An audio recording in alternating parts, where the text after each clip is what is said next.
mi presentación fundamental, el foco es el programa que el Banco Interamericano lanzó hace unos 5 años y tanto para analizar las ciudades medianas en la región en vías de contribuir a que tuvieran una planificación en su huella de crecimiento que permita que estas ciudades sean sustentables en la razón de enfocarnos en las ciudades en América Latina tiene que ver obviamente con que el hecho de que América Latina y el Caribe es una de las regiones más urbanizadas del mundo, es la segunda región más urbanizada del mundo. Más de 80% de los habitantes de América Latina viven en ciudades. Asimismo, en los últimos 10 años se vio una creciente tendencia del aumento de la clase media, la cual en general se radica en las ciudades y ese mismo crecimiento pues, ha significado una alta demanda de nuevos servicios públicos. Las ciudades, o sea, siendo una región tan urbanizada, la mayor parte del PIB de la región viene producto de estas ciudades. Alrededor de un 60% del PIB de la región proviene de solamente 200 ciudades en la región. Y las ciudades intermedias son las ciudades que más están creciendo en los últimos años y de hecho crecen en un porcentaje aproximadamente representando 30% del PIB de la región. O sea que se ve que el ritmo de crecimiento de estas ciudades ha superado significativamente las megaciudades de la región. Entonces, cualquier tema que consideremos en la región, sea inclusión social, sea cambio climático, sea productividad, debe tener un punto focal muy relevante en las ciudades y sobre todo en las ciudades intermedias. Discúlpenme, pero que no logro pasar la presentación, de ver si así. Ok, perfecto. Entonces, acá está un poco la velocidad de crecimiento de las ciudades, lo que representan en términos de la urbanización y el PIB, y por ello responden al foco de este programa que fue lanzado hace 5 años. Ahora bien, las ciudades tienen o enfrentan grandes desafíos tanto en el ámbito social, económico y ambiental y político. Estos desafíos están altamente interrelacionados y por ello se nos planteaba la necesidad de establecer una metodología integral que pudiera vincular todo un número de variables en estos ámbitos para poder dar respuesta integralmente a los desafíos que están viviendo las ciudades y sus autoridades. Tenemos muchos ejemplos. Uno de ellos que fácilmente visible es, por ejemplo, el tema de la inclusión social, la vivienda informal y el cambio climático. Cada vez más nuestra región se enfrenta a desafíos ambientales y a desastres naturales que pueden ir de entre derrumbes, huracanes, grandes inundaciones, y queda claramente demostrable que en la mayoría de estos casos son las ciudades, poblaciones más vulnerables, las que tienen las viviendas informales, las que todavía están al margen de la sociedad, las que se ven mayormente afectadas. Entonces, una solución de vivienda formal y de inclusión social tiene también una relevancia para el impacto del cambio climático. En un ejemplo que quise traer a la mesa brevemente por ser el tema de cambio climático es la ciudad de La Paz en Baja California, México, que es realmente una ciudad relativamente pequeña, es la capital de Baja California, pero que tiene una particularidad de estar en una biodiversidad muy importante, una biodiversidad oceánica muy importante. Hay como unos 200.000 habitantes y se hizo allí un estudio para mapear cuál podía ser el impacto de cambio climático en la infraestructura social de la ciudad, le hace fundamentalmente hospitales y escuelas y algún otro tipo de centros de atención, etcétera. Y se pudo mapear en la ciudad cuál sería el impacto de una subida del océano de entre medio metro y un metro. Cuando vino el huracán Odile en el 2014, se pudo comprobar que aquellas zonas que se vieron afectadas respondían muy bien o muy cercanamente al estudio que fue realizado para identificar el impacto de un desastre natural en la ciudad. Entonces, esto un poco para darle el sentido de por qué este tipo de estudios que van dentro de la metodología pueden ser de gran utilidad. Aquí les muestro brevemente cómo la ciudad comienza con un piloto de 5 ciudades y ya hoy en día estamos en 71 ciudades. Se espera que lleguemos a unos 120 ciudades en el futuro y hasta hoy se han movilizado casi 4 billones de dólares en estos estudios que se han realizado en las 70 ciudades.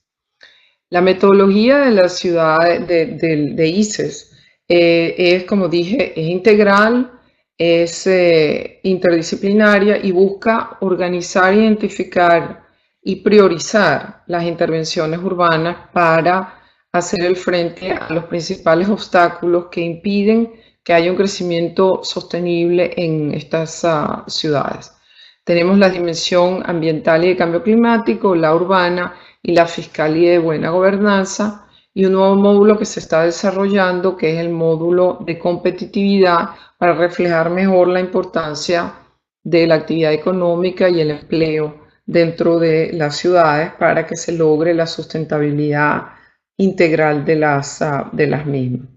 La inclusión de este módulo va a tener o va a implicar que se van a agregar unos nuevos 20 indicadores distribuidos en las siguientes áreas que van desde capital humano, el tejido productivo, tejido empresarial, el sector financiero, el entorno fiscal y la competitividad, como para poder hacer un mejor análisis y mucho más integral de cuál es la importancia de mejorar la competitividad en una región que he estado sistemáticamente por debajo de los índices de productividad y competitividad de otras regiones. Este nuevo, digamos, la inclusión de este nuevo componente se dará en esta parte final del año 2016 con la publicación de la tercera guía o de la tercera versión de las guías, de la guía de metodología de ciudades. Bueno, la metodología, como dijimos, se crea hace 5 años, la idea para atacar el tema urbano de una manera más integral, y hoy en día pues se vincula perfectamente bien con el objetivo número 11 de los Objetivos de Desarrollo Sustentable, que le dan un rol muy relevante a lo que es la ciudad dentro del logro de las metas no solo de cambio climático, sino todos los goles de sustentabilidad definidos en los SDGs. En cuanto a la metodología, bueno, la metodología se organiza fundamentalmente en dos etapas y tiene 5 fases.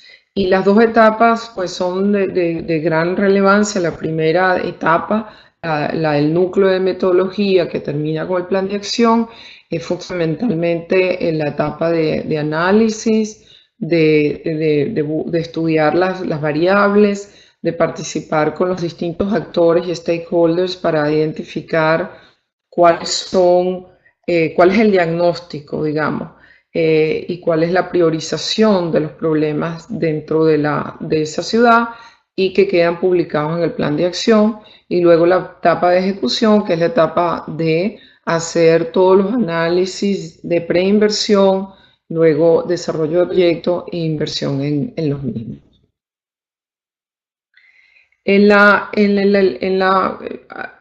Viendo, digamos, en la evolución de la metodología, Lo que ha quedado claro que hay tres, digamos, estudios de gran importancia que se han evaluado siempre durante esta fase, que son los estudios de emisiones de gases de efecto invernadero, la vulnerabilidad climática y el riesgo ambiental y la huella urbana. Y esos estudios se hacen generalmente con colaboración de distintas instituciones que participan con nosotros en esto, pues requieren generalmente tecnologías avanzadas de georreferenciación y se proporcionan detalles adicionales sobre cuál es el patrón de la ciudad y de su crecimiento en la emisión de gases de efecto invernadero, qué tan vulnerables son al cambio climático, etc. En, en términos de la expansión urbana, aquí no se puede ver porque no tiene la movilidad, digamos, la presentación, pero lo que sí se puede decir es las ciudades, este es un ejemplo de cómo están creciendo las ciudades en América Latina, las ciudades medianas. Este es el caso de Tegucigalpa. Y se ve que el crecimiento entre 1961 y 2014, la ciudad creció como un 10% anualmente. ¿Qué quiere decir? Que la ciudad se duplica en 7 años y que obviamente es un crecimiento que va por encima tanto del crecimiento del PIB del país, del crecimiento del PIB de la ciudad y del crecimiento poblacional, lo cual implica que hay una pérdida de densidad dentro de la ciudad y al hacerse menos a la ciudad, esto tiene una serie de impactos de costos, tiene impactos ambientales, impactos de uso de tierra, impactos fiscales y generalmente van acompañados de estos crecimientos de una falta de planificación organizada. En el caso de el impacto de la expansión de la huella urbana y el impacto climático se ha incorporado en las 31 ciudades que se han hecho los planes de acción, estudios muy detallados, muy específicos sobre este impacto climático y huella urbana y forman parte de los planes de acción que todos ellos pueden ser accesados desde la web en el banco.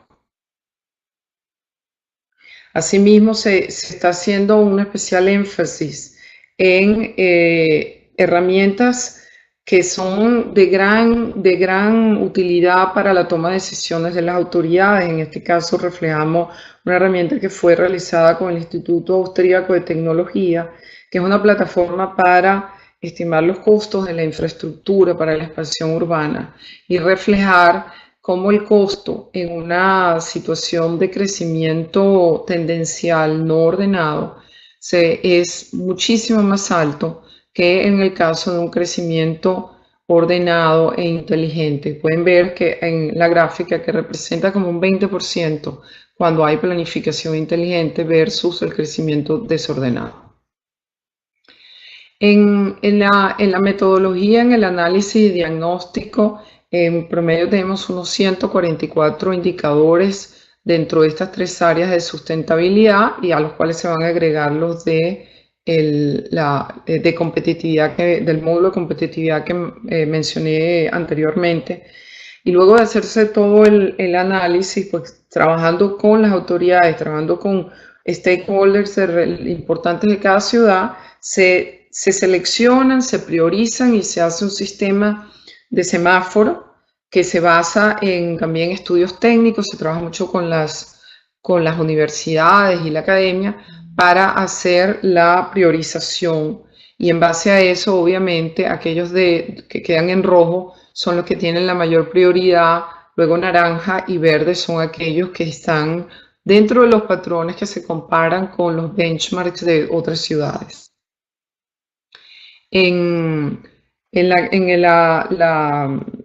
Bueno, ya lo dije que se ha expandido a más de 70 ciudades, pero una cosa muy importante que hay que resaltar es, bueno, voy a adelantar un poco porque la presentación es más larga, pero aquí está lo que ya fue mencionado de los estudios base adicionales que han sido de gran importancia y solo comentar acá que tenemos una serie de socios estratégicos en varios países que incluyen Banobras en México, Caixa Económica en Brasil, Findeter en Colombia, con quienes estamos realmente trabajando toda esta metodología desde el análisis hasta la inversión. Estos socios han dado apoyo no solamente con recursos de personas, sino también apoyo financiero y es lo que nos ha permitido realmente abarcar la cantidad de ciudades que tenemos. Aparte de esos socios, tenemos más de 50 alianzas estratégicas, que ahí están incluidos ellos, pero también con universidades, con el sector privado, que son realmente las asociaciones que nos han permitido hacer la movilización que se ha hecho hoy en día por cada dólar que el BID ha puesto, hemos podido movilizar más de $2 para las ciudades. Ya tenemos 36 planes de acción que están terminados y estamos en varias ciudades a nivel de ejecución de proyectos basados en los resultados de los diagnósticos de sus planes de acción. Aquí no me voy a detener para no hacerlo muy largo, pero van a encontrar una serie de ejemplos de ciudades donde se ve claramente el problema y cómo el banco está trabajando con sus parceros en esas ciudades para poder atacar los problemas de sustentabilidad más importantes que fueron determinados. En la mayoría de los casos hay temas de transporte, temas de agua y saneamiento, temas de vulnerabilidad a impactos de cambio climático, y todos ellos se atacan desde una dimensión integral para poder tener el impacto que se requiere en términos de la confluencia de la sustentabilidad, digamos, integral de la ciudad misma.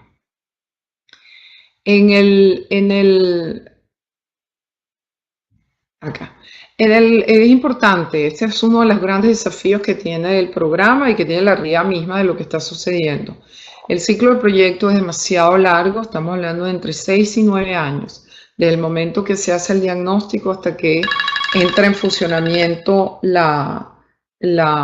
digamos, las inversiones. Esto obviamente crea una serie de riesgos de continuidad.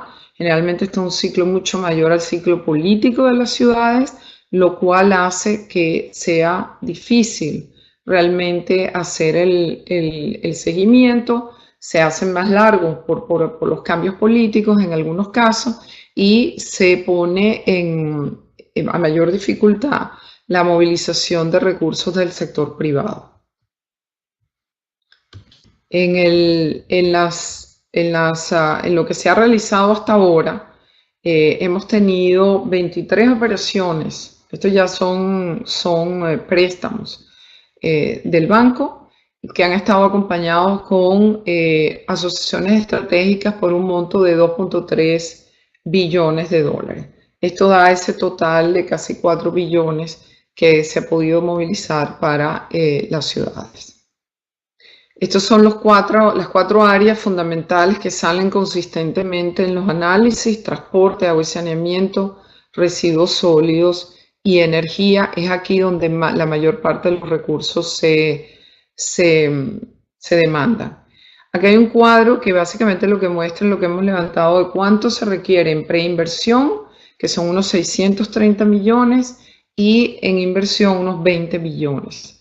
Vale resaltar acá que el problema de la preinversión es que esos requerimientos no son parte de los presupuestos de las ciudades, no son dinero fácilmente accesibles, y eso hace que se genere el dilema que todos conocemos de que hay dinero pero no hay proyectos. Entonces, difícilmente, si no se tiene la preinversión, no se pueden elaborar proyectos que sean realmente bancables. Acá pues un cuadro básicamente de lo de los costos de infraestructura comparativamente con las áreas que ya habíamos mencionado de transporte, agua, cambio climático, etc. Ya, digamos, cuál es el desafío mayor que encontramos hoy en día. Ya sabemos la metodología, cómo hacer los análisis, cómo hacer los estudios. Es un tema de financiamiento. Las ciudades de América Latina y del Caribe generalmente no tienen acceso al crédito directamente. Un estudio del Banco Mundial indica que solo el 20% de las ciudades de los países emergentes tienen acceso a los mercados de capitales.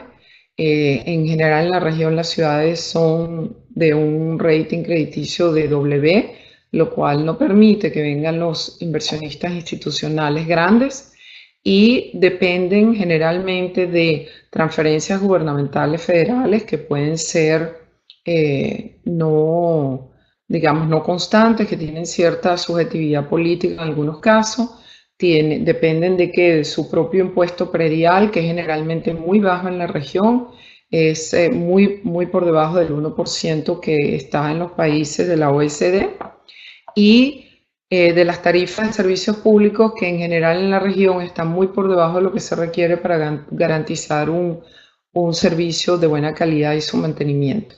Entonces, el financiamiento privado no es fácil de accesar porque no hay los niveles de sustentabilidad fiscal, los niveles de transparencia, los niveles de gobernanza en las ciudades que permitan que sean sujetos de crédito para las ciudades. Acá es donde más estamos haciendo énfasis hoy en día en el banco, en buscar soluciones para apoyar a las ciudades a que este mercado se amplíe como ha sido el mercado en otras regiones, como por ejemplo en los Estados Unidos. Bueno, esto es lo de los financiamientos, que es el desafío que estaba mencionando. Y ya para cerrar, esta es un poco la visión de lo que queremos para el 2020, de dónde queremos estar con el programa de ciudades. El programa de ciudades hoy en día ya es mainstream dentro del banco, es parte de una división que se llama Vivienda y Desarrollo Urbano, que a su vez forma parte de la nueva gerencia de sustentabilidad y cambio climático del BID. Con eso termino y muchas gracias.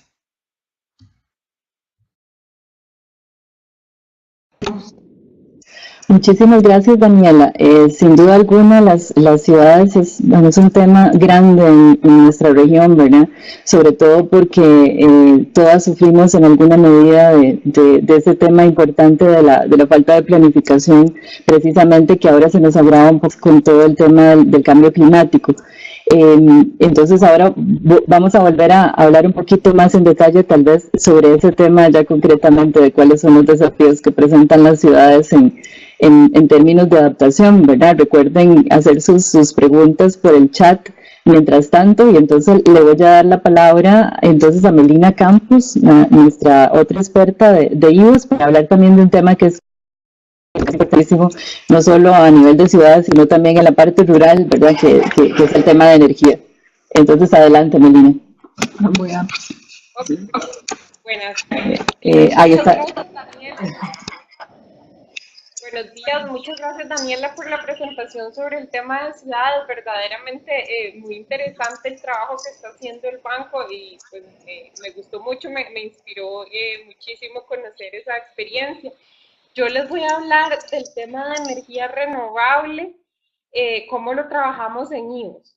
Básicamente, y bueno, antes de comenzar, ¿verdad? Les comento que IVOS es una organización internacional de desarrollo basada en Holanda que, bueno, trabaja a partir de valores humanistas y pues nosotros lo que buscamos es un mundo más libre, justo y sostenible y pues trabajamos en una gran diversidad de temas, actualmente PEI. Trabajamos libertad de expresión, transparencia y rendición de cuentas, empoderamiento económico de la mujer, diversidad sexual, por el lado de un programa que se llama Sociedad Abierta, y en el programa llamado Sociedad Verde, nosotros trabajamos el tema que es agricultura sostenible, más de energía renovable, que bueno, es básicamente el que les voy a hablar ahora. Y pues nosotros abordamos nuestro trabajo desde el punto de vista de la implementación de proyectos en el campo como desde el trabajo de incidencia política. Y yo soy parte del programa de incidencia política a nivel global. Este es un programa que se ejecuta en Centroamérica, en Indonesia, Nepal, Zimbabue, Malawi, Tanzania y Kenia. Entonces, bueno, para mí es un honor siempre trabajar en un programa que de verdad busca tener un cambio a nivel global y que lo estoy implementando paralelamente con colegas de todas estas partes. Entonces, bueno, básicamente les voy a hablar del tema de energía y hice una presentación, yo creo que para los 15 minutos, entonces la vamos a ir siguiendo. Cualquier cosa, entonces las preguntas al final. Bueno, como les expliqué anteriormente, IVOS es una organización internacional y nos caracterizamos por buscar soluciones nuevas a problemas globales persistentes. Entonces, vemos el tema de energía renovable como una solución a una doble problemática. Y pues esta problemática es el cambio climático provocado por el uso excesivo de combustibles fósiles y la realidad de la existencia de millones de personas que no tienen acceso a formas modernas de energía. Y bueno, ahora les voy a explicar un poco en detalle cada una de estas problemáticas. Creo que para ustedes y por la razón de ser del curso, pues esta es la que es más importante, que es la que tiene que ver con energía y cambio climático. Como ustedes sabrán, el 80% del consumo de energía proviene en la actualidad de fuentes fósiles. Ha sido sumamente difícil cambiar este número. Yo tengo más o menos 5 años de estar trabajando con la temática y los cambios que he visto no han llegado al 1% de la matriz energética mundial, a pesar de las fluctuaciones en los precios del petróleo. Entonces seguimos estancados en esta cifra de solamente el 20% de la energía proveniente de fuentes renovables. Por otro lado, a la vez, la energía es responsable de 2/3 partes de las emisiones de gases de efecto invernadero. Esto porque al provenir de fuentes fósiles, la energía es básicamente la que está provocando el calentamiento global al que nos enfrentamos y al que posteriormente pues debemos de adaptarnos. Y pues según algunos cálculos, una drástica disminución de gases de efectos invernadero puede limitar el ascenso de las temperaturas entre el 1.3 y los 2.8 grados centígrados. En el Acuerdo de París se estableció que queremos limitar el ascenso de las temperaturas a 2 grados con la mira a hacerlo a 1.5. Entonces vemos que verdaderamente sí se puede hacer, o sea, las condiciones sí se dan en el mundo y eso va a requerir un enorme esfuerzo en materia de energía. Y otro tema importante es que no solamente podemos usar la energía para mitigar el cambio climático, que es con lo que normalmente se le suele relacionar, sino que también representa un medio de adaptación al cambio climático. Yo me emocioné mucho hablando y antes de comenzar, pues hablamos mucho de energía, pero pocas veces nos ponemos a preguntarnos qué significa o qué es. Y bueno, es muy sencillo. La energía es la capacidad que tiene la materia para producir trabajo en forma de luz, movimiento, calor. En realidad, toda la historia de la humanidad depende a partir de las diferentes formas de energía que nosotros usamos. Por ejemplo, el fuego, el descubrimiento de la rueda, todos estos como ítems que siempre se toman en cuenta así en la historia que han cambiado a la humanidad siempre tienen que ver con energía. Nosotros ahora estamos viviendo las consecuencias de ¿verdad? De una revolución industrial que fue a partir del uso del carbón, que fue la que provocó todo el proceso de industrialización y pues básicamente lo que hizo fue acelerar el consumo de energía para creación de luz, movimiento y calor para poder generar la industria, para poder mover la economía.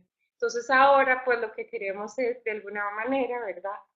Avanzar hacia una siguiente revolución energética que se base en el uso de recursos inagotables. Cuando yo hablo de energía renovable en mi presentación, no solo estoy hablando de, a veces se entiende que la energía renovable son los paneles solares o las eólicas, o cuando se hacen los cálculos en los tamaños de la matriz energética, solemos pensar que, perdón, es que se me va a descargar la computadora, solemos pensar que las grandes hidroeléctricas también son energía renovable, pero ahí hay preguntas. Entonces eso pues lo quiero llevar al final, pero era importante antes de seguir hablando hacer estas definiciones. Entonces, volviendo a la presentación, y ustedes me dicen si voy muy rápido, volviendo a la presentación, les decía, ¿verdad?, que hay una relación importante entre energía y emisiones de gases de efecto invernadero, justamente por las fuentes de donde proviene nuestra energía, que es el 80% aún de combustibles fósiles prácticamente. Entonces vemos en esta gráfica los gases de efecto invernadero que produce la energía, el transporte, la construcción, la industria, y vemos cómo la energía está arriba de todos, ¿verdad? Y ha ido en crecimiento. Y si no cambiamos las cosas y seguimos con el business as usual, vamos a seguir provocando estos gases de efecto invernadero gracias a la energía. Bueno, entonces les decíamos que con un cambio, ¿verdad?, en la matriz energética, con un cambio en las fuentes de las cuales creamos la energía y las tecnologías que usamos, podemos contrarrestar eso. Pero no solamente eso podemos hacer, la energía también representa un importante motor para el desarrollo. Y bueno, aquí es importante hacer hincapié en que, como yo les decía antes, la revolución industrial siempre se creyó que había una relación positiva entre crecimiento económico e intensidad energética de la economía, ¿verdad? Entonces, entre más energía pudiéramos inyectar a la energía de movimiento, luz o calor, más cosas íbamos a poder producir. Pero ahorita les voy a enseñar una gráfica que muestra donde eso ya no está sucediendo, ya no hay una relación positiva tan directa entre el consumo de energía y el crecimiento económico, lo cual es una muy buena noticia, por ejemplo, porque siempre, sobre todo cuando hubo la negociación del protocolo de Kioto, se hablaba de que India y China, Estados Unidos no quería firmar el protocolo si India y China no lo hacían, y el argumento de India y China para no firmar el protocolo era que eran esas naciones ya se habían tenido la oportunidad de industrializar, ya habían tenido la oportunidad de desarrollarse y ellas necesitaban la energía para desarrollarse, entonces no se podían comprometer a reducir emisiones. Pero ahora, donde podemos apreciar que el crecimiento económico ya no está asociado a los combustibles fósiles, ya ese argumento se cae y vimos la semana pasada en la cumbre de G20, si no me equivoco, a China y Estados Unidos firmando el acuerdo. Entonces, eso es súper importante porque estamos cambiando la manera de entender la economía y cómo se usa la energía en ella. Básicamente, ya para seguir con la idea, aquí ustedes pueden ver un gráfico que es del Energy Outlook del año pasado, bien suente, que dice que para el 2040 la demanda por electricidad ya no va a estar en los países en desarrollo, que son los industrializados, sino en los países desarrollándose por el crecimiento de la población. Entonces aquí vemos cómo se va despegando el tema del consumo de energía del crecimiento económico.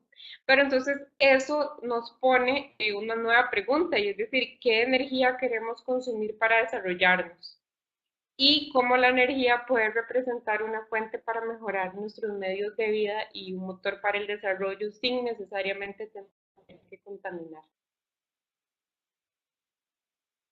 Entonces, vemos que, digamos, por ejemplo, para contarles un poco, nosotros en IOS promovemos la energía para usos productivos a nivel físico. Entonces, si hay acceso, por ejemplo, la foto que está aquí es un biodigestor en el altiplano, en Guatemala. Entonces vemos como un biodigestor que se usa, que se alimenta gracias a con los desechos de las vacas, los agricultores pueden no solamente generar energía para cocinar, que eso les evita quemar leña, sino también están contribuyendo a la reducción de emisiones, ¿verdad? Porque por lo general los desechos de las vacas producen mucho metano, mejorando su salud y a la vez generando un abono orgánico a partir del proceso de biodigestión que les permite alimentar, nutrir mejor a sus cultivos y pueden, por ejemplo, ir a vender al campo. Y esto les estoy hablando de una persona a una muy pequeña escala, pero a mí me gusta siempre proponer la imaginación, y si una persona en el campo pudo hacer eso con 3 o 4 vacas, lo que se puede hacer en otros ámbitos es muy grande. Entonces es un ejemplo de cómo la energía renovable ya no es un problema, sino una solución. Bueno, un tema muy importante ya después de hablar de la relación con el crecimiento económico y el desarrollo es, y tiene que ver con el tema de este curso, es la energía para la resiliencia.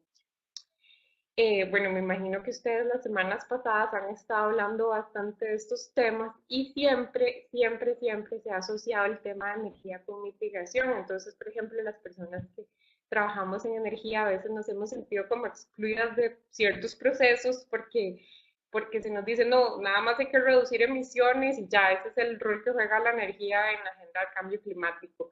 Pero en realidad no, en realidad si nosotros pensamos en sistemas energéticos que sean independientes, que sean descentralizados, que yo ya no tenga que depender de una compañía para que me venda la energía, sino que yo la pueda producir, y no solamente yo o el productor de biogás que acabamos de ver, sino por ejemplo un edificio.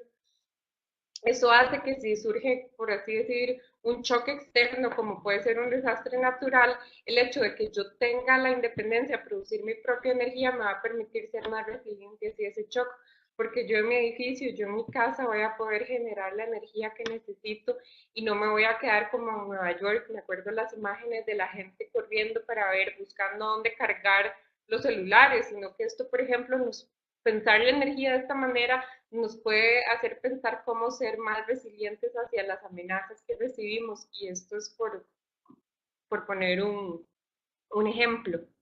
Pero también puede servir en las comunidades. A mí me han contado de casos en la costa caribe de Nicaragua que cuando han habido huracanes, tormentas, los únicos que pueden contactar y pedir ayuda son los que tienen su propia energía, los que tienen sus paneles solares para conectarse a las telecomunicaciones, y son muchas veces los que coordinan las acciones de atención a la emergencia.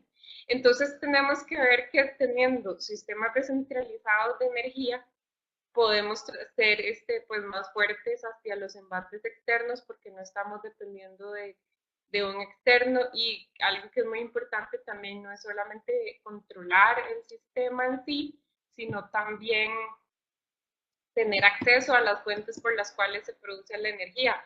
No es lo mismo que yo sepa que aquí en mi casa en San José la energía proviene de un embalse que está a kilómetros y que si no llueve a mí no me llega energía, que si yo estoy en una comunidad, tengo mi pequeña central hidroeléctrica, yo puedo tener más control de cuidar ese caudal para poder producir energía. Entonces, la energía renovable a pequeña escala, descentralizada, independiente, es muy buena para la autonomía y la resiliencia. Y otro tema muy importante del cual IOS trabaja y tiene que ver con todo lo anteriormente descrito es el papel de la mujer en todo esto. Como nuestro enfoque tiene mucho que ver con temas de pobreza y desigualdad, para nosotros es importante, ¿verdad?, hacer hincapié que de cada 10 personas pobres, 7 son mujeres. Y la energía limpia justamente puede ser una herramienta para mejorar la condición de vida de esas mujeres.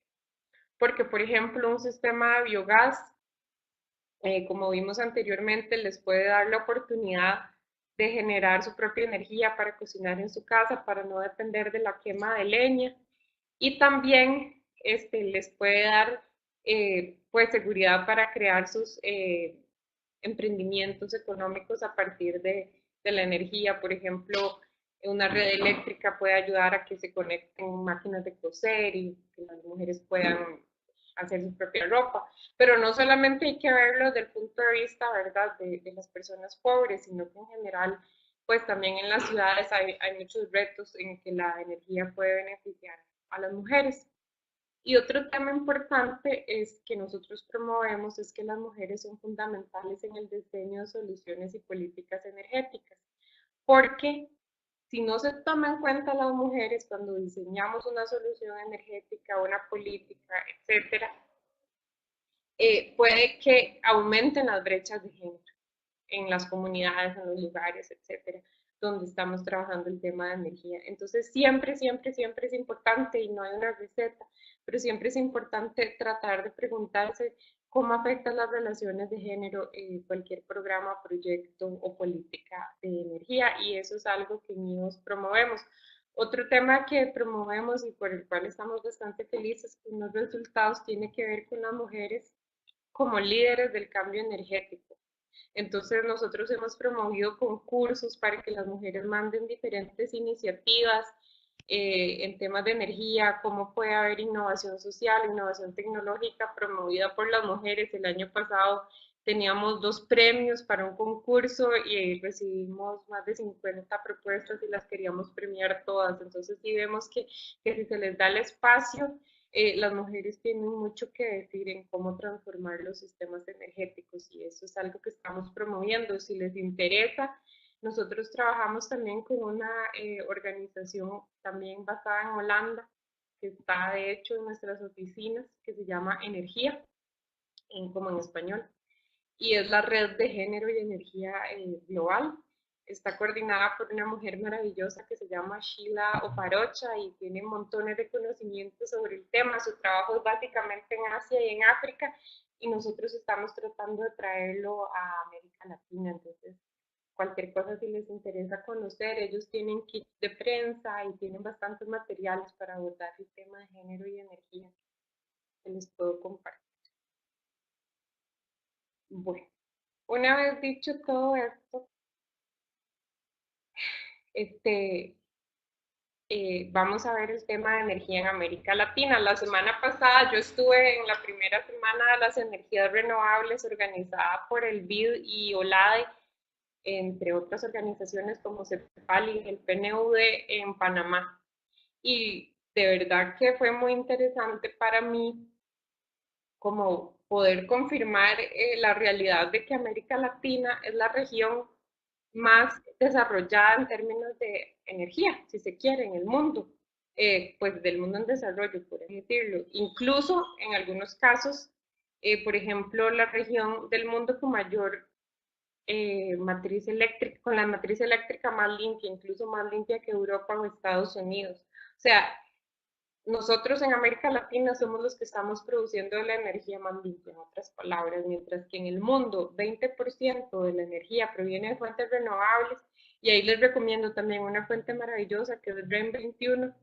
Bueno, mientras en el mundo solo el 20% de la energía viene de fuentes renovables, en América Latina tenemos 24%.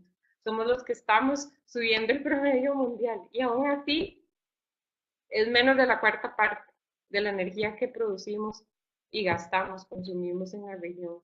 Solo 24% viene de fuentes renovables. Y eso que se están tomando en cuenta todas las grandes hidroeléctricas, que ahorita hay un debate a nivel mundial de qué tan renovables son. Entonces, poniendo esto sobre la mesa, verdaderamente todavía tenemos retos. Todavía en América Latina, 43% de la oferta energética es producida a base de petróleo, prácticamente la mitad. Y somos a la vez la región del mundo con la matriz eléctrica más limpia. Y otro tema que es importante para los temas que a nosotros nos ocupan es que somos la región del mundo con mayor acceso a la energía en términos de cobertura eléctrica. Entonces, nosotros todavía, digamos, la cobertura eléctrica promedio de América Latina es del 90% de la población. Hay países como Uruguay o Costa Rica que están prácticamente con acceso universal a la energía, digamos, con cobertura eléctrica en prácticamente todo el país, y otros países que están un poco por debajo de este promedio. Hay muchísimos avances, pero todavía tenemos bastantes retos. Y eso sin contar que el hecho de que yo tenga un cable eléctrico pasando por aquí afuera no quiere decir que yo pueda accesar a esa energía. En el caso de Honduras, por ejemplo, yo he estado en casas donde la gente tiene una cocina de leña y les preguntamos que ahí tienen una cocina eléctrica, que por qué no la usan, y me dicen que simplemente no pueden pagar el recibo eléctrico. Entonces, verdaderamente, aunque estemos muy bien en estadísticas de cobertura, aunque tengamos una matriz eléctrica limpia, los retos energéticos en la región siguen siendo muy, muy altos. Y para mí es muy importante para que los comunicadores tomen en cuenta estos datos y se hable más del tema, se ponga más en la palestra pública, que apenas estamos comenzando, que el reto todavía es grande.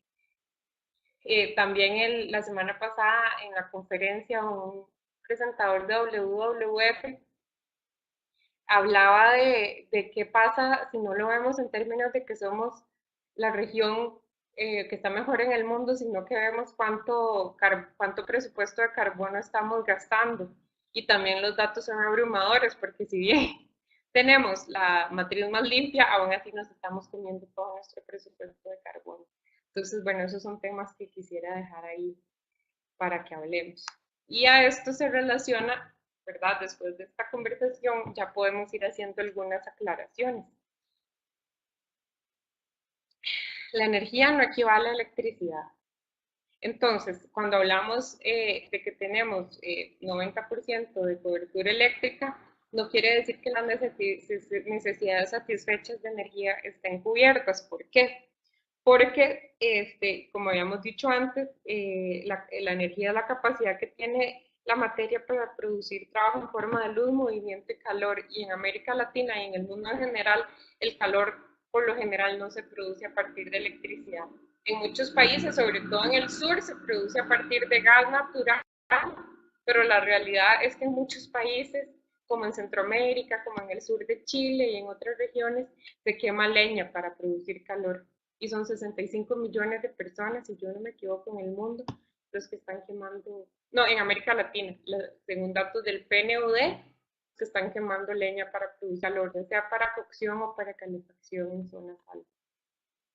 Como mencioné anteriormente, cobertura eléctrica no equivale a acceso a la energía. Si yo tengo una red pasando aquí por mi casa, no quiere decir que voy a tener acceso a la energía, ni que el acceso va a ser asequible, ni confiable, ni seguro. La iniciativa Energía Sostenible para Todos, de la cual voy a hablar próximamente, está proponiendo cómo abordar qué es y definir el verdadero acceso a la energía. Y bueno, como les dije ya en una firmina anterior, América Latina sigue teniendo grandes retos en términos de energía. Bueno, una vez dicho esto, y me gustó mucho también que el expositor anterior también trató los temas de los ODS, quisiera hablar un poco de la energía renovable en la Agenda de Desarrollo Global, porque ahí es donde se da la mayoría de mi trabajo. Nosotros nos sentimos muy orgullosos, las personas que trabajamos en el tema de energía, de que ahora tenemos un ODS. Cuando se hablaba de las metas, los objetivos de desarrollo del milenio, había una meta, la número 7, que tenía que ver con medio ambiente, pero no englobaba el tema de energía. Nosotros, después de un proceso de lobby, y ese lobby se dio mucho también por parte de Cande Junkela, que era el representante de la iniciativa Sustainable Energy for All, se logró tener un objetivo. Entonces eso nos permite que el tema de energía esté en agendas, esté en presupuestos, sea parte de las agendas de desarrollo de los países que suscriban los ODS. Y como les mencionaba, este ODS está muy relacionado con la iniciativa Sustainable Energy for All, que es una iniciativa de las Naciones Unidas que tiene 3 metas. Y las 3 metas tienen que ver con alcanzar el acceso universal a la energía, duplicar la tasa de participación de las renovables en la matriz energética y duplicar la tasa de eficiencia energética de los países. Entonces, bueno, aquí se resumen un poco las dos iniciativas que son como hermanas, ¿verdad? Y básicamente, ¿verdad? Repito, hablamos de garantizar el acceso universal a servicios energéticos modernos, duplicar el índice global de la mejora en eficiencia energética y duplicar la cuota de energías renovables en el conjunto global de fuentes de energía. Entonces, a mí me llama mucho la atención, ¿verdad?, que el ODS se construye a partir de esta iniciativa, ¿verdad? La iniciativa surge en el 2008, después se lanza oficialmente en el 2012 y luego hay bueno, ya como que se crea en el 2012 y en el 2014 ya se lanza tanto en Nueva York a nivel global y en Santiago de Chile a nivel regional. Y bueno, el ODS se construye a partir de esta iniciativa, se firma el año pasado en septiembre en Nueva York y un tema que puede ser muy interesante para el tema de resiliencia en las ciudades es que también el objetivo de eficiencia energética pues se amplía más. Entonces no solamente habla de duplicar el índice global de la mejora en eficiencia energética, sino que habla un poco de cómo hacerlo. Entonces incluye también que se debe aumentar la cooperación internacional para facilitar el acceso a investigación en energías limpias y que se debe de ampliar la infraestructura y mejorar la tecnología para el suministro de servicios energéticos modernos y sostenibles. Entonces eso es como bastante interesante y pues son las dos iniciativas internacionales que nos permiten trabajar y avanzar, digamos. Es muy interesante porque, por ejemplo, el Banco Mundial está desarrollando toda una metodología que se llama el Global Tracking Framework, que es el que quiere buscar cómo medir todo esto y la idea es que eso nos vaya a permitir homogenizar indicadores, vamos a poder medir mejor porque lo que tenemos ahora de verdad es muy deficiente y es un tema que se va a colocar en las agendas, tanto de los países como de los organismos multilaterales, que son los que muchas veces financian las agendas de desarrollo de los países. Bueno, perdón porque a veces me emociono mucho y hablo muy rápido.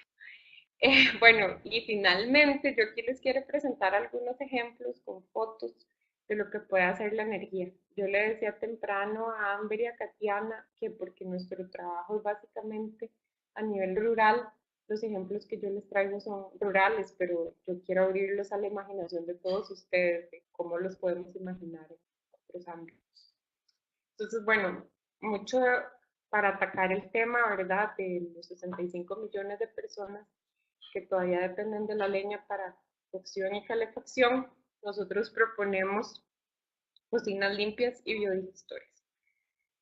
Entonces, básicamente son sistemas que son limpios, que tienen chimenea, que son alimentados de forma eficiente y también sostenible. En el caso de los biodigestores, proponemos los que son a base de boñiga o desechos orgánicos de las vacas, básicamente, pero también sirven de chancho, de gallinas, hay muchísimos modelos, son a nivel doméstico y pues ellos crean tanto cocinas limpias como estas que están aquí, ¿verdad? Que son como una cocinita de gas y permiten que se haga que este biol sirve para regar los pastos de lo que comen las mismas vacas, pero también cultivos. Entonces, bueno, hay casos súper documentados, ¿verdad?, de cómo mejora la calidad de vida, que empiezan a vender sus cultivos en el mercado, que la nutrición de las familias mejora.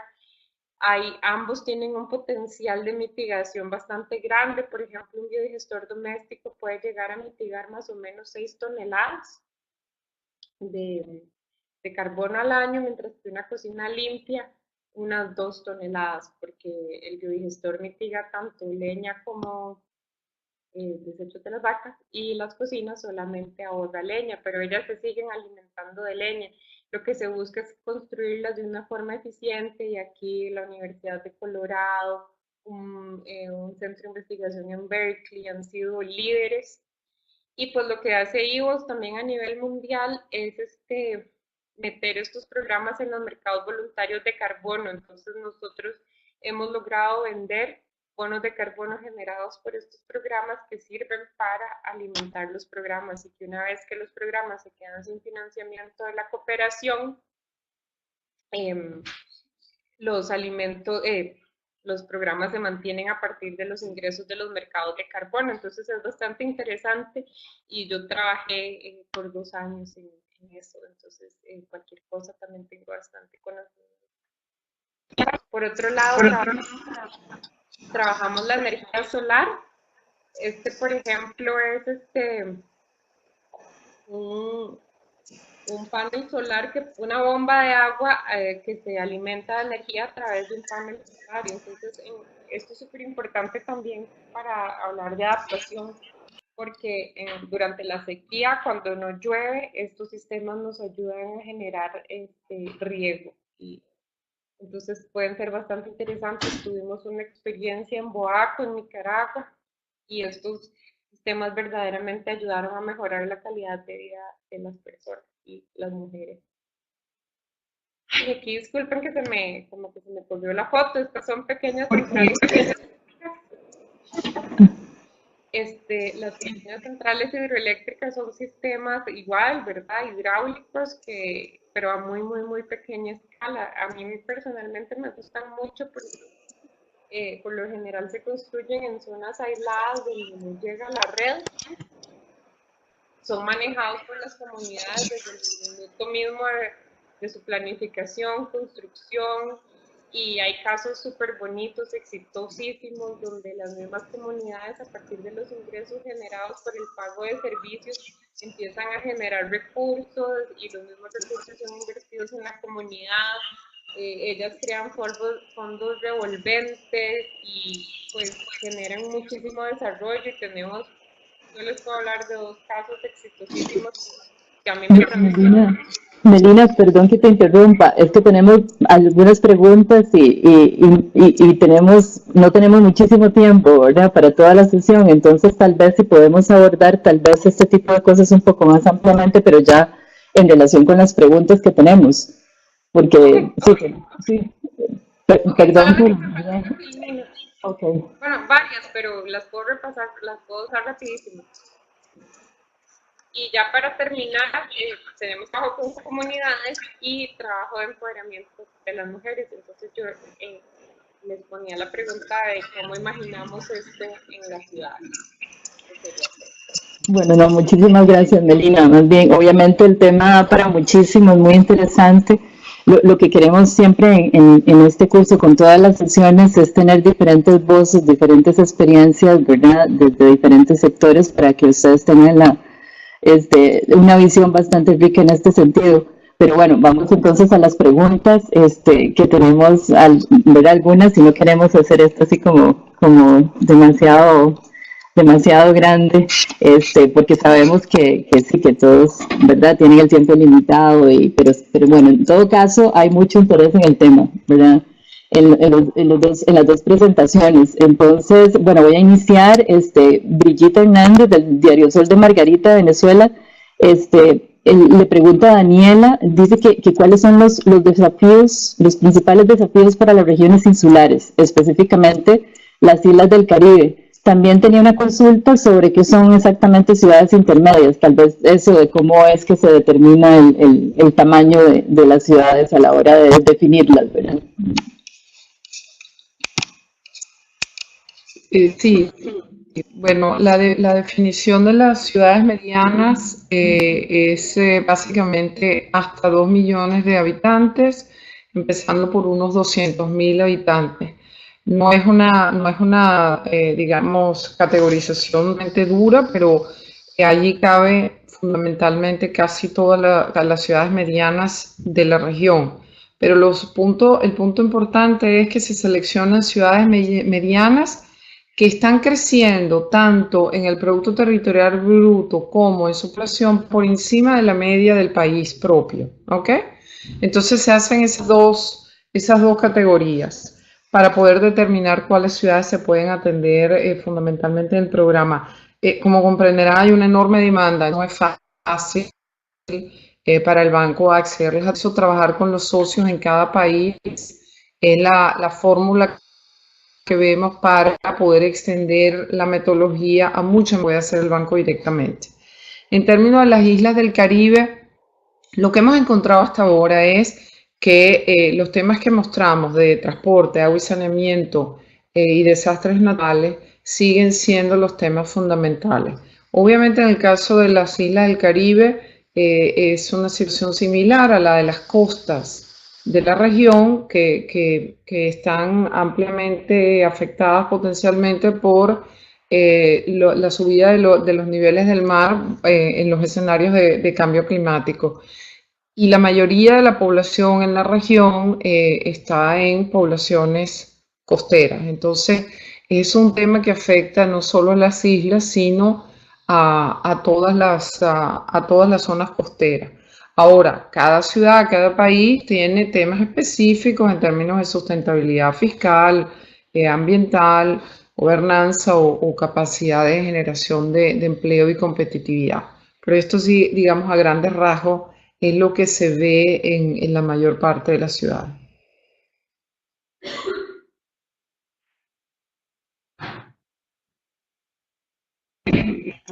También hay una inquietud de Alberto Sauri de Cuba, siguiendo esta línea de, por ejemplo, específicamente lo que es la gestión integrada del recurso hídrico, ¿verdad? Cómo se involucra esto, cómo se anda con el tema ciudades, y digamos, desde el punto de vista del BID, ¿qué prioridad tiene este tema para lo que es la financiación y el acompañamiento técnico?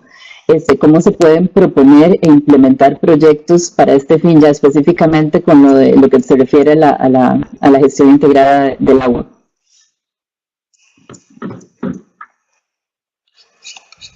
El tema, o sea, y creo que debo aclarar esto, ¿no? O sea, el banco como institución ya tiene más de 50 años viendo temas que hoy en día se están planteando de una manera más integrada urbanamente en un ámbito de una geografía específica, o sea, la ciudad o la zona metropolitana. El banco tiene muchísimos programas para atender temas de agua y saneamiento, que es uno de los grandes temas que la región enfrenta. Nosotros tenemos unos bajísimos índices comparativamente de tratamiento de aguas servidas, y unos grandes desafíos en términos de el tratamiento de los residuos sólidos, por ejemplo, que en muchos sitios requieren que se genere una nueva institucionalidad, una nueva estructura institucional a nivel de la zona metropolitana para poder ser eficientes en el manejo de los residuos sólidos. Entonces, el banco tiene varios programas de agua. El Aquafond es uno de ellos, de los fondos que se usan para preparación de proyectos, en donde básicamente se busca ayudar a hacer la preinversión para traer los proyectos a una fase de bancabilidad y poder acceder a los mercados privados. Hay enormes desafíos, gran parte de ellos tienen que ver con las tarifas que se pueden cobrar y si estas tarifas son suficientes para recuperar la inversión y el mantenimiento que se requiere para mantener el servicio, más allá de los desafíos de extensión de cobertura que todavía tenemos en algunos países.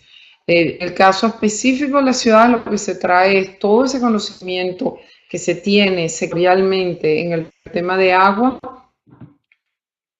al ámbito geográfico de las ciudades. Similarmente se hace con el tema de transporte, con el tema de energía, aunque en el caso de energía ya de por sí en la región digamos, a pesar de todos los desafíos que fueron mencionados en la presentación, una cosa que sí tiene la región es que tiene más participación del sector privado que, por ejemplo, el sector de agua y saneamiento, un sector donde todavía la participación del sector privado es muy menor. Entonces, los desafíos de financiación que son sumamente relevantes en las ciudades por los temas de sustentabilidad fiscal, están, digamos, en una situación un poco mejor en el ámbito de la energía que en el ámbito del agua y saneamiento. Para acceder al banco, para buscar proyectos,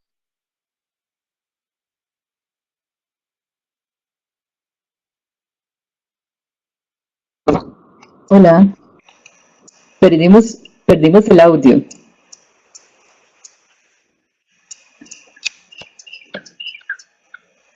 Vamos a ver, hay un problema técnico que parece que tiene Daniela. Vamos a ver qué está pasando y si no pasamos a... Ok, si no pasamos a una pregunta, a la primera pregunta para Melina. Bueno, pasamos mejor a la pregunta y después continuamos con Daniela. Entonces, Tali Santos, de Diario El Universo de Ecuador, dice, hablas del debate sobre qué tan renovables son las hidroeléctricas, pero los gobiernos como el ecuatoriano buscan mostrar cifras a partir de este tipo de proyectos que en algunos casos entran en conflicto con las poblaciones que se ven afectadas por esta infraestructura, ¿verdad? También dice que hablas de que no ha cambiado significativamente la matriz energética en los países de la región. ¿Cómo sincerar esa información?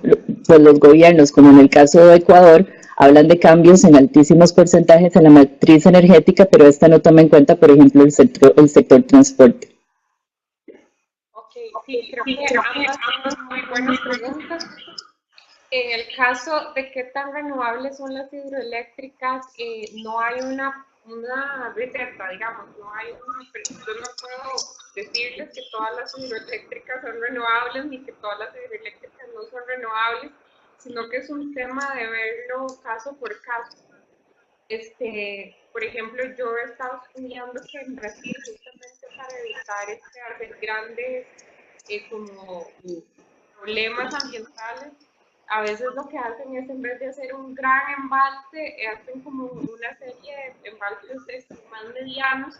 Entonces eso permite que la hidroeléctrica tenga la misma capacidad y que su impacto ambiental sea menor. Ese es un caso que personalmente leí en un informe justamente del REN 21, recomiendo muchísimo. Y eso es una manera de hacerlas más sostenibles. La parte de la competitividad social, política, es cómo lo manejan los países, ¿verdad? Está el convenio 169 de la OIT, ¿verdad? De la consulta informada, y pues ese es el procedimiento ideal que se debe de cumplir a la hora de construir una hidroeléctrica. A mí me parece que es una opinión personal, ¿verdad? Que las centrales hidroeléctricas dependen de cómo se gestionan, cómo se construyen y qué variables se tomen en cuenta. De eso depende su sostenibilidad. Por ejemplo, un gran embalse siempre va a generar metano. O sea, Melina, perdón que te interrumpa, pero es que te estás escuchando un poco cortada y muy lejos, entonces sí, mejor acercarse a la computadora. Ahora sí. Y entonces les decía que, digamos, que siempre la construcción de una hidroeléctrica es como cualquier otra construcción, siempre va a generar gases de efecto invernadero y ¿verdad? Yo pienso que es la manera como se construya, como se gestiona social, política y ambientalmente, y las variables ambientales que se tomen en cuenta a la hora de su construcción, lo que va a determinar qué tan amigables con el ambiente son, porque el recurso hídrico, pues, sí es un recurso renovable, no es inagotable, y justamente por eso les decía que a mí personalmente las microcentrales eléctricas me encantan. Yo sé que no pueden ser la única solución, pero son una solución que puede ser muy interesante. Con respecto a la otra pregunta, yo les decía que ha sido muy difícil mover el porcentaje a nivel mundial de aproximadamente el 20%. En América Latina ha tenido cierto crecimiento y me parece que es porque han habido países donde ha habido un proceso de transformación de la matriz eléctrica importante, como es el caso de Nicaragua y puede ser, creo que el de Ecuador. La semana pasada, como les digo, en esta conferencia en Panamá, hubo una presentación de un representante ecuatoriano que me pareció muy buena. Me parece que el discurso pues, era bien acorde con el progreso que se ha hecho. No manejo el dato de los detalles de cómo ha sido a nivel social y a nivel político y ambiental, pero eso es un promedio. Entonces, por eso es que tal vez en algunos países el crecimiento ha sido más acelerado que en otros. En el caso de Nicaragua, que lo manejo bastante bien, sí ha habido un crecimiento importante y ha tenido mucho que ver con un proyecto PNCER financiado por el BID, que ha permitido una muy interesante transformación de la matriz energética. Muchas gracias. Volvemos. Daniela, ¿nos escuchas? ¿Nos escuchas? Había habido un problema técnico. A ver. ¿Aló? Aló, sí, Daniela. Aquí te escuchamos. Es que te había sido, sí. Sí, disculpen que yo había perdido el audio. Claro. Pero bueno, ahora te escuchamos bien. No te vemos, pero te escuchamos. Hola. Y él escucha, y no sé si se escuchó la respuesta. Estaba como la mitad de la respuesta del tema del agua, pero bueno, podríamos retomarlo un poquito entonces como para cerrar ese punto y más bien hacerte otra consulta. Ok, bueno, no, solo yo solamente quería decir que ese es uno de los focos más importantes que el banco ha tenido en los proyectos, sobre todo en el área, obviamente, de infraestructura. Hay una enorme necesidad en la región, tanto para aguas servidas como para residuos sólidos, que son las áreas de mayor desafío, tenemos la dificultad de la institucionalidad de quiénes son las instituciones o las empresas públicas que pueden hacer el manejo de estos temas, el cobro de tarifas que sean adecuadas para su mantenimiento y expansión y el impacto que tiene, obviamente, todo el tema digamos, la limpieza de ríos en una gran cantidad de nuestras ciudades que se ven afectadas por la contaminación de los ríos centrales, que es un tema recurrente en ellos. Pero el banco tiene varias fuentes de financiamiento para preparación de proyectos, como el Aqua Fund, y respondemos, como siempre, a la demanda de nuestros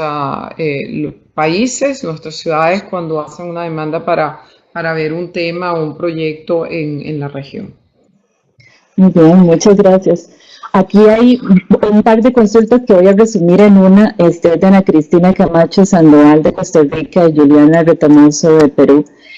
Ambas preguntan sobre la participación que tiene o podría tener en un caso es la empresa pública en el crecimiento urbano de forma sostenible y la otra es la participación del sector productivo, la transformación de las ciudades con ese enfoque también. Bueno, la del sector productivo es tan relevante que por eso se genera la nueva, digamos, el nuevo componente de la metodología que no fue incluido inicialmente, no se levantó inicialmente como un área de valor, pero que obviamente es vital para tener la sustentabilidad de la ciudad, tanto en el aspecto ambiental, en el aspecto fiscal y en el aspecto social. O sea, no puedes tener ciudades que no sean productivas y esa productividad se ve afectada por la logística de las ciudades, por la densidad, por el acceso a los servicios públicos, por la capacidad de crecer controladamente. Entonces son actores que deben participar durante todo el proceso de la aplicación de la metodología del diagnóstico y que se esperan participen de manera cada vez más progresiva en la parte de la inversión, que es donde realmente ellos pueden participar para generar el empleo. En el caso de la empresa pública, también es fundamental. El tema allí es, tienes buenos ejemplos dentro de la región y tienes ejemplos que no son tan aún al nivel. Un ejemplo muy positivo en la región es la AMP en Colombia, que es una empresa pública que tiene un enorme impacto en la prestación de servicios y que lo ha hecho de una manera ordenada, sustentable, con un gran impacto social que ayuda a una planificación urbana de mayor calidad. Pero en realidad la mayoría de las empresas públicas en la región siguen teniendo grandes desafíos institucionales propios y hasta que esto no se supere, se hace más difícil que su participación en la planeación ordenada tenga el impacto que se espera y que sea bajo conceptos técnicos y que tenga menos, digamos, que haya menos capacidad de ser impactada por razones políticas. Muy bien, muchas gracias. Voy a pasar ahora a una pregunta para Melina. Es de Liliana Ladrón, de la Unión Iberoamericana de Municipalistas en España. Dice, a escala local, ¿cuál es el rol de los gobiernos municipales en el trabajo de concienciar sobre el cambio de fuentes energéticas menos contaminantes?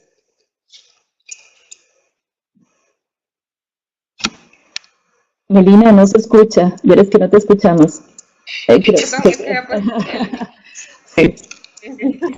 Bueno, les comentaba que cuando yo estuve en la conferencia de las partes el año pasado en París, a mí eso fue lo que más, bueno, a mí fue lo que más me llamó la atención y es que muchas de las soluciones de cambio climático se están dando a nivel, Por eso creo que es bastante relevante también poder combinar los dos temas que se están combinando en esta presentación, porque si bien a veces hacer una planificación energética a nivel nacional puede ser muy complejo, los gobiernos locales, y ya eso también depende, ¿verdad?, de el rol que jueguen en cada país, pueden jugar un papel muy importante en promover la energía renovable en sus cantones. Ese es, por ejemplo, por ponerles un ejemplo, Indonesia, ¿verdad? Ustedes saben que es un archipiélago, tiene miles de islas, algunas más grandes que otras, y nosotros en IUS nos propusimos que una isla en Indonesia fuera 100% renovable. Entonces,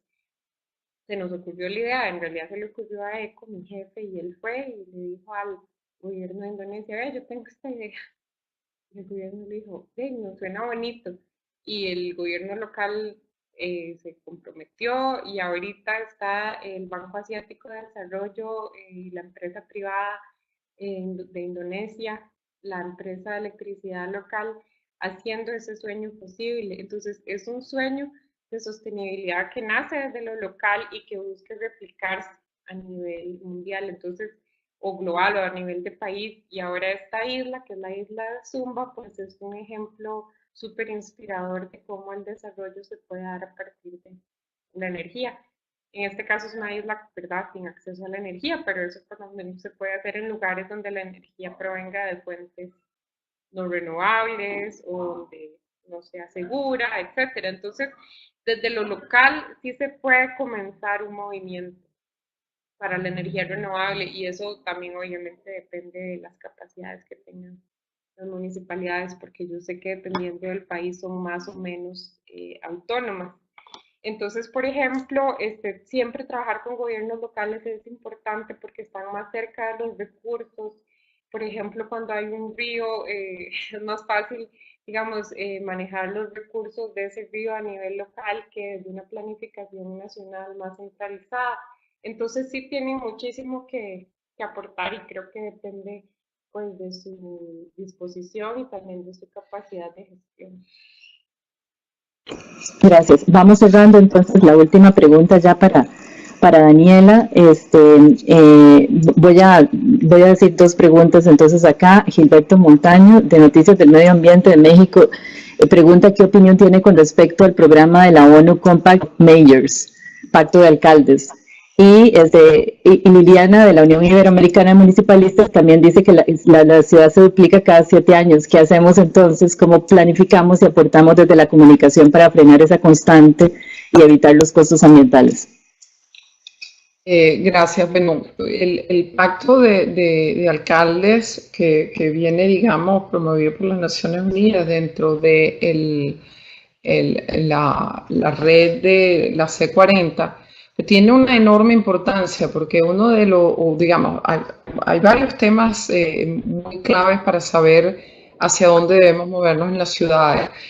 Un desafío que fue mencionado fue el del financiamiento, pero un desafío que no toqué, digamos, a la profundidad que se requiere, tiene que ver con la generación de datos, la medición, la homogenización de lo que se está haciendo y en la diseminación de lo que se está logrando, no solo en temas de cambio climático, como es el tema del Pacto de los Alcaldes, sino en experiencias en general. Entonces, es de gran importancia porque hay una necesidad inmensa a nivel de las ciudades de conocimiento y de capacitación y de poder medir lo que se está haciendo para poder tener una mejor claridad de la efectividad de las políticas públicas que se están tomando para los objetivos de cambio climático en este caso o de otros temas. Entonces es efectivamente un programa, una iniciativa de mucho valor y el banco trabaja muy de cerca con este tipo de iniciativas, incluyendo el trabajo que estamos haciendo con ellos directamente para prepararnos para la reunión en Quito, por ejemplo, de Hábitat 3, que son temas que van a influenciar grandemente la agenda urbana en la región. En el caso de la pregunta de qué hacemos con un crecimiento así, bueno, Efectivamente, es más fácil intervenir cuando las ciudades todavía no han crecido a esa velocidad, como fue el caso de Tegucigalpa. Y quiero aclarar que no quise decir que todas nuestras ciudades crecen a esa velocidad, no es el caso, pero sí crecen por encima de lo que crecen las ciudades grandes o el país como un todo. Una de las grandes, eh, digamos, de los grandes análisis que se hace es, el problema no es solamente crecer a esa velocidad, es cómo crece la huella urbana versus el crecimiento poblacional y de generación de Producto Territorial Bruto. Si hay un crecimiento de la huella urbana que es muy por encima del resto, entonces efectivamente estamos haciendo ciudades menos inteligentes, menos eficientes y con un impacto climático superior. El tema es realmente hacer un pacto político, social, público y privado para que los planes de acción que tienen medidas de corto, mediano y largo plazo se mantengan en el tiempo y que la sociedad y sobre todo el sector, la comunidad pueda monitorear cómo se evidencian los cambios y si se cumplen las metas que se están planteando.